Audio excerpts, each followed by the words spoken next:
الحمد لله رب العالمين والصلاة والسلام على سيد المرسلين أما بعد فأعوذ بالله من الشيطان الرجيم بسم الله الرحمن الرحيم پڑھیے الصلاة والسلام عليك يا رسول الله وعلى آلك وأصحابك يا حبيب الله الصلاة والسلام عليك يا نبي الله وعلى آلك وأصحابك يا نور اللہ۔ پیارے آقا علیہ الصلوۃ والسلام کی ایک بڑی شاندار حدیث پاک، درود پاک کی فضیلت سے متعلق نبی پاک صلی اللہ تعالی علیہ وسلم فرماتے ہیں ان اللہ وکلا بقبری ملکا اعطاہ اسماء الخلائق۔ اللہ کے حبیب فرماتے ہیں کہ اللہ کریم نے میری قبر پر ایک فرشتہ مقرر فرمایا ہے جس کو رب کریم نے تمام مخلوق کی آوازیں سننے کی طاقت عطا فرمائی ہے، صرف انسانوں کی نہیں، تمام مخلوق کی آوازیں سننے کی طاقت عطا فرمائی۔ اچھا یہ تو ہو گیا اس کا لسننگ پاور، اب ذرا اس کی نالج دیکھو۔ آقا علیہ الصلوۃ والسلام فرماتے ہیں فلا یصلی علی احد الی یوم القیامہ، پس جو کوئی شخص قیامت تک مجھ پر درود پاک پڑھتا ہے تو وہ فرشتہ کیا کرتا ہے الا ابلغنی باسمہ و اسم ابی، وہ فرشتہ میری بارگاہ میں اس کا اور اس کے والد کا نام پیش کرتا ہے اور کہتا ہے ھذا فلان ابن فلان قد صلی علیک، حضور فلاں بن فلاں نے آپ پر درود بھیجا ہے۔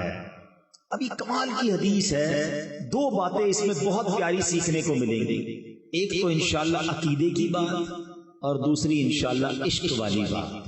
پہلی بات، اس فرشتے کی ڈیوٹی کیا ہے؟ یہ نبی پاک علیہ الصلوۃ والسلام کے روضے کے باہر، ان کی قبر منور کے باہر ایک دربان ہے، ایک میسنجر ہے جو آقا کو پیغام پہنچانے والا ہے۔ میرا آپ سے سوال یہ ہے کہ میسنجر کی سماعت کا عالم یہ ہے کہ یہاں بیٹھ کر ہم درود پڑھیں وہ وہاں مدینے میں سن لیتا ہے، پوری دنیا میں جو درود پڑھے وہ فرشتہ سن لیتا ہے، صرف سنتا نہیں، پڑھنے والے کو ریکگنائز بھی کر لیتا ہے کہ پڑھنے والا ہے کون، اس کا نام کیا ہے، اس کے والد کا نام کیا ہے۔ ذرا بتاؤ دربان کی سماعت کا عالم یہ ہے تو مصطفیٰ کریم کی سماعت کا عالم کیا ہوگا، میرے آقا کے علم کا عالم کیا ہوگا۔ تو اگر آج عاشقان رسول جھوم جھوم کر صلاۃ و سلام میں میرے رضا کا یہ شعر پڑھتے ہیں تو کیا غلط کرتے ہیں کہ دور و نزدیک کے سننے والے وہ کان، دور و نزدیک کے سننے والے وہ کان، کان لعلے کرامت پہ لاکھوں سلام۔ تو یہ تو حدیث پاک سے پتا چل رہا ہے کہ جب دربان مصطفیٰ سب کی آوازیں سن لیتا ہے، وہ سب کے درود سن لیتا ہے، تو میرے آقا کیوں نہ سماعت فرمائیں گے۔ بس دل سے پکارنا ہے، فریاد امتی جو کرے حال زار میں، فریاد امتی جو کرے حال زار میں، ممکن نہیں کہ خیر بشر کو خبر نہ ہو، واللہ وہ سن لیں گے، فریاد کو پہنچیں گے۔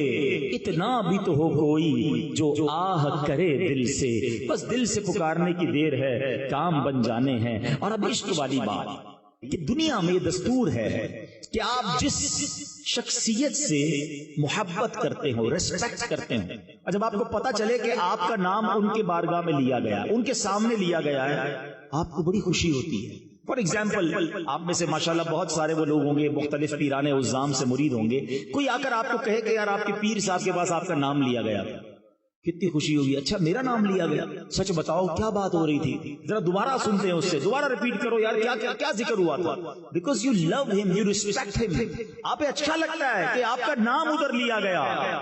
مجھے سچ بتاؤ ایک امتی کے لیے اس سے بڑی کیا سعادت ہوگی، وہ ادھر درود پڑے ادھر فرشتہ اس کا نام بارگاہ رسالت میں پیش کرے، اور صرف میرا نام نہیں میرے والد کا نام بھی پیش کرے، اور میں جتنی بار درود پڑھوں اتنی بار پیش کرے، میں 100 بار درود پڑھوں 100 بار میرا نام نبی پاک کے دربار میں جائے۔ دیکھو دنیا کا بھی دستور ہے کہ جب کوئی فقیر، جب کوئی بھکاری در پہ بار بار آئے نا، ہمارے گھر پر بھی آئے، ہم کہتے ہیں یہ روز آتا ہے اس کا کام کر دو۔ اللہ اکبر، جس کی حاضری روز بارگاہ رسالت میں لگتی ہوگی، جو دن میں کئی بار درود پڑھتا ہوگا اور فرشتہ فرشتہ اس کا نام دربار رسالت میں پہنچاتا ہوگا، کبھی تو میرے آقا فرشتوں سے فرمائیں گے چلو میرے غلام کا کام کر دیتے ہیں، ہمیں روز یاد کرتا ہے۔ اور کیا خوبصورت بات شاعر لکھتے ہیں، ہمیں تو ایک ہی توجہ چاہیے نا، یاد رکھو اگر اٹھ گئی ایک نظر، بس ہمیں تو ایک توجہ چاہیے، آقا بس ایک بار توجہ فرما دیں،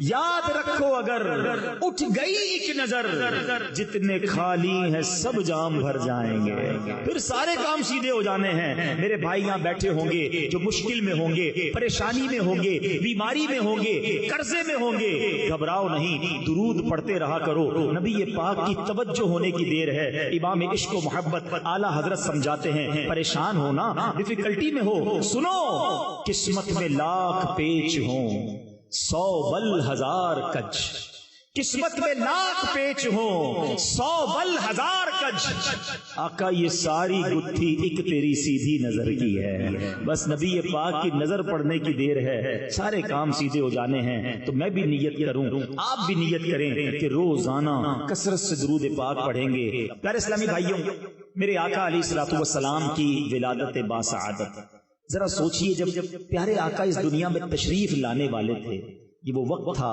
جب کفر کا اندھیرا تھا، جہالت کا اندھیرا تھا، اور نبی پاک ایسا نور بن کر آئے کہ جس نے دنیا کا رنگ ہی بدل دیا۔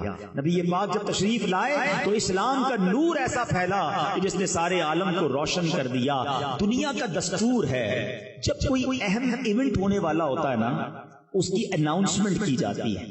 اچھا، جیسا ایونٹ ایسی اناؤنسمنٹ۔ تو جب رب کے حبیب نے آنا تھا جن کے سبب کائنات بنی ہے، یاد رکھیے گا نبی پاک علیہ الصلوۃ والسلام وجہ تخلیق کائنات ہیں، ہی از the reason of the all creation۔ اور یہ حدیث قدسی میں ہے، اللہ فرماتا ہے اے محبوب میں تمہیں نہ بناتا تو یہ کائنات نہ بناتا۔ جبھی تو اعلیٰ حضرت کہتے ہیں نا، زمین و زمان تمہارے لیے، مکین و مکان تمہارے لیے، چنین و چنا تمہارے لیے، آقا بنے دو جہاں تمہارے لیے۔ تو یہ کائنات نبی پاک کے لیے بنی ہے۔ تو اب آپ کی آمد کا وقت تھا تو ایک ایسا اناؤنسمنٹ دنیا میں ہوا، ایسے واقعات ہونے لگے کہ دنیا کو گویا جھنجھوڑ دیا گیا۔ نبی پاک علیہ الصلوۃ والسلام کی ولادت سے 55 دن پہلے، ذرا توجہ رکھیے گا، میں نے یہ بات آپ سے تھوڑی دیر بعد دوبارہ پوچھنی بھی ہے، یہ جملہ یاد رکھیے گا کہ آقا علیہ الصلوۃ والسلام کی ولادت سے 55 دن پہلے ایک بڑا کمال کا واقعہ ہوا۔ اور یہ واقعہ کیا تھا؟ یمن کا بادشاہ تھا ابرہہ، اس نے ایک پلان کیا کہ یہ مسلمان کعبے کا طواف کیوں کرتے ہیں، کعبے پہ جا کر حج کیوں کرتے ہیں، کیوں نہ میں کعبے کو ہی گرا دیتا ہوں اور معاذ اللہ اس کو تہس نہس کر کے اس کے پتھر لے کر یمن میں کعبہ بنا لوں گا، پھر یہ سارے لوگ میرے پاس آئیں گے۔ اب اس نے پلان کیا کہ مکے پر اٹیک کرنے کے لیے، دیکھیں اس زمانے میں تو جو لڑائی ہوتی تھی وہ گھوڑوں پر اور اونٹوں پر ہوتی تھی، وہ ہاتھیوں کا لشکر لے کر چلا گیا۔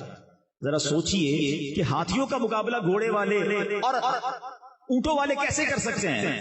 مکے کا گھیراؤ کیا اور پھر کیا کیا، مکے والوں کے مویشی جو تھے، مکے والوں کے جو جانور تھے وہ بھی اس نے پکڑنا شروع کر دیے۔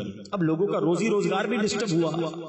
میرے آقا علیہ الصلوۃ والسلام کی مبارک دادا حضرت عبد المطلب، اللہ نے کیا ان کے چہرے پر نور عطا فرمایا تھا، ان کی پیشانی پر نور نبوت چمکتا تھا۔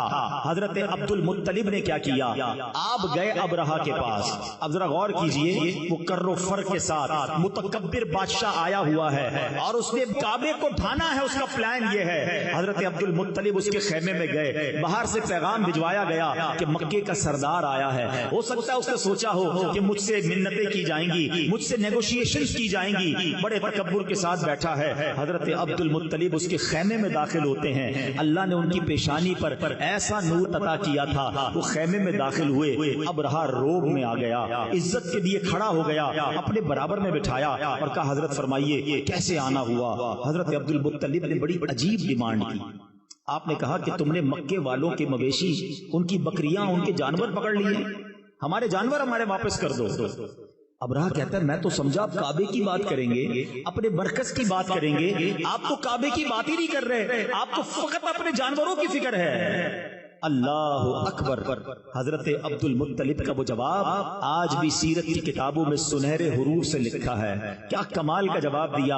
آپ فرماتے ہیں جانوروں کے مالک ہم ہیں، ہمارے جانور ہمیں دے دو، کعبہ جس کا گھر ہے وہ خود ہی حفاظت کر لے گا، کعبے کا مالک اس کی حفاظت کرے گا۔ اب رہا تو بات سمجھ نہ آئی، وہ سمجھنے لگا کہ لگتا ہے کنفیوز ہو گئے ہیں، لگتا ہے ڈر گئے ہیں، جانور چھوڑ دیے گئے۔ حضرت عبد المطلب نے عجب اناؤنسمنٹ کیا، مکے والوں سے کہا سارے لوگ اپنے جانور لیں اور پہاڑوں پر چلے جائیں۔ آج جو مکے شریف گئے ہیں انہیں پتا ہے کعبے کے گرد پہاڑ ہیں، اب تو کئی پہاڑ توڑ دیے گئے، ہوٹلز بنا دیے گئے، مگر اس زمانے میں صرف پہاڑی پہاڑ تھے۔ تھوڑا سا امیجنیشن کریں، صرف کعبہ ہے، حرم شریف نہیں بنا بلکہ چاروں طرف پہاڑ ہیں۔ مکے والے سارے پہاڑوں پر چلے گئے، nobody dared to resist، کوئی وہاں پر رکاوٹ لینے کے لیے تیار نہیں ہے۔ فقط حضرت عبد المطلب اب کعبے پر جاتے ہیں، کعبے کی دیوار کو تھامتے ہیں اور وہ رکت انگیز دعا کرتے ہیں کہ اے رب کریم، اے کعبے کے مالک، آج تجھے اپنی قدرت کا نظارہ دکھانا ہے، آج ان ظالموں کو تو نے بتانا ہے کہ تو اور تیرے ماننے والے حق پر ہیں۔ آپ رکت انگیز دعائیں کرتے رہے، اللہ کو پکارتے رہے، اور اس کے بعد آپ بھی کعبے کے سے دور ہو کر پہاڑ پر چلے گئے۔ یہ کیسا حملہ تھا کہ شہر میں کوئی حفاظت کے لیے کھڑا نہیں تھا، فقط کعبہ ہے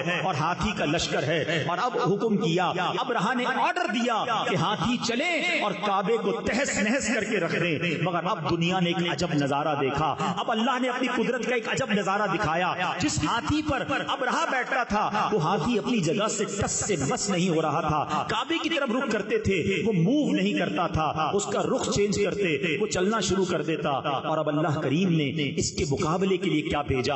دنیا کا دستور ہے آرمی کا مقابلہ آرمی کرتی ہے، نیوی کا مقابلہ نیوی کرتی ہے، ایئر فورس کے لیے ایئر کرافٹ بھیجے جاتے ہیں، اب ہاتھی ہیں اور مقابلے کے لیے بھیجا کیا ہے میرے رب نے؟ مٹھی میں آنے والا پرندہ ابابیل۔ ارے چیل جتنا پرندہ بھی کوئی نہ بھیجا، رب نے ابابیل کے لشکر بھیجے جو خود مٹھی میں آ جاتا ہے، جس کا اپنا وزن چند گرام ہے۔ بتاؤ اس کی چونچ اور اس کے پنجوں میں کتنا بھاری کنکر ہوگا، کتنے چھوٹے سے کنکر ہیں، مقابلہ ہاتھی سے ہے۔ اللہ اکبر، رب کریم نے اپنی قدرت کا کیسا نظارہ دکھایا۔ اور آج لوگ کہتے ہیں کہ فلاں سپر پاور نے جناب بڑے گائیڈڈ میزائل بنا لیے ہیں، ٹارگٹ سیٹ کر دو، میزائل جا کے وہی ہٹ کرتا ہے۔ اللہ اکبر، آؤ میں بتاتا ہوں 1450 سال پہلے میرے رب نے ابابیل کے ان پنجوں میں کیسے گائیڈڈ میزائل دیے تھے۔ ہر کنکر پر ہاتھی سوار کا نام لکھا تھا، اس سوار کا نام موجود تھا۔ اب یہ جب لشکر آتے ہیں اس کے بعد کیا ہوتا ہے؟ آج تک کئی بار سورہ فیل آپ نے قرآن میں پڑھی ہوگی، امام صاحب نے پڑھی ہوگی، آپ نے سنی ہوگی، مگر آج ذرا سورہ فیل کو اس واقعے کی پس منظر میں سمجھیے، مزید ایمان تازہ ہوگا۔ رب کریم قرآن مجید میں ارشاد فرماتا ہے الم تر کیف فعل ربک باصحاب الفیل۔ اس کا ترجمہ کیا ہے؟ اے محبوب، کیا آپ نے نہ دیکھا کہ آپ کے رب نے ان ہاتھی والوں کا کیا حال کیا؟ میں نے بیان کے شروع میں ایک جملہ آپ کو یاد کروایا تھا، یہ واقعہ جو ہے اصحاب فیل کا نبی پاک کی ولادت سے کتنا پہلے ہوا تھا؟ ماشاءاللہ یاد ہے، یہ یاد رکھنا، یہ بڑی عقیدے کی بات بتا رہا ہوں۔ 55 ڈیز پہلے یہ واقعہ ہوا ہے، اور اللہ قرآن میں اپنے حبیب سے کہہ رہا ہے اے محبوب آپ نے نہ دیکھا؟ الم ترى کیف، آقا تو دنیا میں تشریف ہی نہیں لائے تھے، اور رب اپنے حبیب سے کہہ رہا ہے اے محبوب آپ نے نہ دیکھا۔ اٹ مینز یاد اس کو دلایا جاتا ہے جو کہیں دیکھ رہا تھا، جو کہیں موجود تھا۔ اللہ اکبر۔ اب وہ حدیث پاک سنو کہ اللہ کے حبیب فرماتے ہیں میں اس وقت بھی نبی تھا جب حضرت آدم پانی اور مٹی کے درمیان تھے، میرے آقا کے نور کو اللہ نے اپنے نور سے پیدا فرمایا۔ پیارے آقا نے پوچھا ہے جبریل تم نے تو سارے نبیوں کی بارگاہ میں حاضری دی ہے، سب سے ملاقات کی ہے، بتاؤ نا کسی کو میرے جیسا بھی پایا، تمہیں میرے بارے میں کیا کہتے ہو؟ اللہ اکبر۔ جبریل امین جنہوں نے تمام انبیاء کی خدمت میں حاضری دی کیا کہتے ہیں؟ چلو یہی بات بریلی کے تاجدار کی زبانی سن لو، امام عشق و محبت کہتے ہیں یہی بولے سدرا والے چمنے جہاں کے تھالے ہیں، یہی بولے سدرا والے چمنے جہاں کے تھالے، سبھی میں نے چھان ڈالے، آقا تیرے پائے کا نہ پایا، تجھے یک نے یک بنایا۔ اللہ اکبر۔ جبریل امین کہتے حضور آپ جیسا میں نے کائنات میں کوئی اور نہیں دیکھا۔ سارے نبیوں کی بارگاہ میں جبریل امین نے